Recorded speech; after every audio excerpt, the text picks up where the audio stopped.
ফেব্রুয়ারি মহান শহীদ এবং ভাষা দিবসে আমরা ৩১ নং ওয়ার্ডের পক্ষ থেকে এখানে যারা উপস্থিত আছেন সবাইকে সালাম, আসসালামু আলাইকুম রহমতুল্লাহ। অদ্যকাল ২১শে ফেব্রুয়ারি মহান শহীদ এবং ভাষা দিবস। এই ভাষা দিবসের রেজাউল ভাই সহ ডিটেলস আলোচনা করছেন। ২১শে ফেব্রুয়ারি উপলক্ষে ওইটাকে ইউনেস্কো ১৯৯৯ সালের ১৭ই নভেম্বর এইটাকে আন্তর্জাতিক মাতৃভাষা দিবস হিসেবে ঘোষণা দিয়েছে। ২০০০ সাল থেকে এখন আমরা যেমন আজকে পালন করতেছি, এই ভাষা দিবস আমেরিকাও পালন হচ্ছে এবং সারা বিশ্বে যারা ভাষাভাষী আছে মানুষ, যারা অন্তত সভ্য, তারা এটা জানে যে একমাত্র বাংলা ভাষার জন্য প্রাণ দিয়েছে এবং এই জন্য এই মাতৃক যে ভাষা, মায়ের যে ভাষা, এই ভাষার জন্য এই মাতৃভাষা বলতে আমরা শুধু বাংলা কবিতা, গদ্য, পদ্য এই ভাষাগুলো বুঝি না। আমাদের যে আঞ্চলিক ভাষা আছে, নোয়াখালী, বরিশাল, চিটাগাং, যত ভাষা আছে সব ভাষাই মাতৃভাষা। মায়ের ভাষায় যে কথা বলে ওইটাকেই মাতৃভাষা বলে। এক যে হচ্ছে বিহাইন্ড দ্য সিন হচ্ছে মানে ২১শে ফেব্রুয়ারি যে ১৯৫২ সালের, এই ৫২ সালের ভাষা আন্দোলন কেন আসছিল? রফিক, জব্বার, সালাম, শফিউররা কেন ৫২ সালে ওই ১৪৪ ধারা ভঙ্গ করার পরে মিছিলে গুলি করে কেন মারছিল? মোহাম্মদ কায়েদে আজম মোহাম্মদ আলী জিন্নাহ উনি ঢাকা বিশ্ববিদ্যালয়ে আসছিলেন। উনি যেহেতু পাকিস্তানের প্রধানমন্ত্রী ছিলেন, প্রধান ছিলেন, রাষ্ট্রপতি ছিলেন, তো উনি প্রথম একবার বলে গেছিলেন বিশ্ববিদ্যালয় সমাবর্তনে যে একমাত্র উর্দুই হবে রাষ্ট্রভাষা। এটা বলছিলেন ঐক্যের কারণে, উম্মার কারণে। সে চিন্তা করছিলেন যে আমার যদি একটা ভাষা হয় তাহলে সবাই এক থাকবে।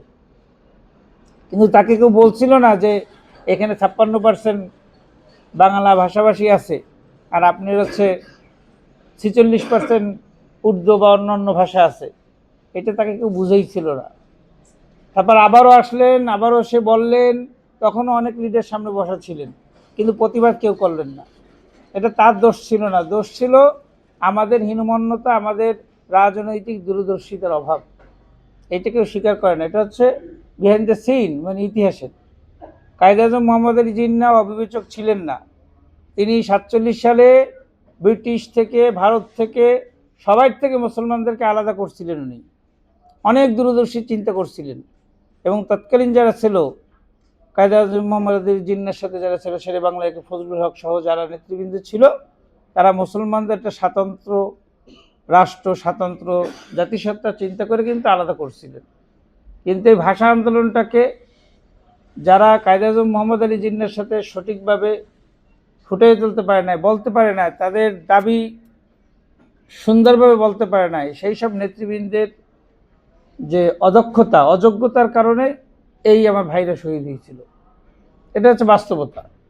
এখনও আমাদের দেখবেন ২৪শে আসে, আমি ২৪ এই ভাষা আন্দোলন থেকে ২৪ এই ফ্যাসিস্ট তারাইতে যখন কোনো দল পারল না, তখন ইয়াং জেনারেশন নাইমে তারা রক্ত দিয়া তারা বুঝেইছে যে এইভাবে না, ফ্যাসিস্ট তারাইতে হয় এইভাবে।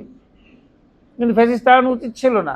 রাজনৈতিক নেতাদের অদূরদর্শিতা বা অমনোযোগিতা অথবা ক্ষমতার পালাবদলের চেষ্টা, তদবির, এই নানান কারণে আমাদের এই বাংলাদেশে আমাদের নানান ইতিহাস তৈরি হয়েছে। আপনাদের সামনে আরও সামনে ইতিহাস দেখবেন। ২৪শে পরবর্তী এই নির্বাচন হইল। এখন অনেকে আমাদের যে জুলাই সনদ, এই জুলাই সনদকে কেউ স্বীকৃতি দিচ্ছে, কেউ স্বীকৃতি দেয় নাই। এইটা কিন্তু নানান ধরনের অপকর্ম, অপতৎপরতা আপনারা দেখবেন এবং ইতিহাস নিজেরাই ইতিহাসের সাক্ষী হবেন। তো যাই হোক, আমার লাস্ট কথা হচ্ছে ভাষা আন্দোলন ভাষা আন্দোলনে যারা শহীদ হয়েছেন তাদের প্রতি আপনারা অন্তরস্থল থেকে দোয়া করবেন, নামাজ পড়ে দোয়া করবেন। আল্লাহ তাদেরকে শহীদ হিসেবে কবুল করুক এবং এই বাংলা ভাষাকে সক্রিয়তা বজায় রাখার জন্য প্রত্যেকের এলাকার যে ভাষা আছে, যে আঞ্চলিক ভাষা আছে, এটা তার নিজেদের সন্তানদেরকে শিক্ষা দেবেন। তারপর বই শিক্ষা দেবেন, তারপরে ইংরেজি শিক্ষা দেবেন, অন্যান্য সব শিক্ষা দেবেন। কারণ আমাদের আঞ্চলিক ভাষাগুলো যদি চালু না থাকে, আমাদের আঞ্চলিক ভাষাগুলোকে যদি আমরা সংরক্ষণ না করতে পারি, তাহলে কিন্তু মাতৃভাষা বলতে কিছু থাকবে না। এই বলে আমি আমার সংক্ষিপ্ত বক্তব্য এবং সর্বশেষ কথা যে নিজেকে সবসময়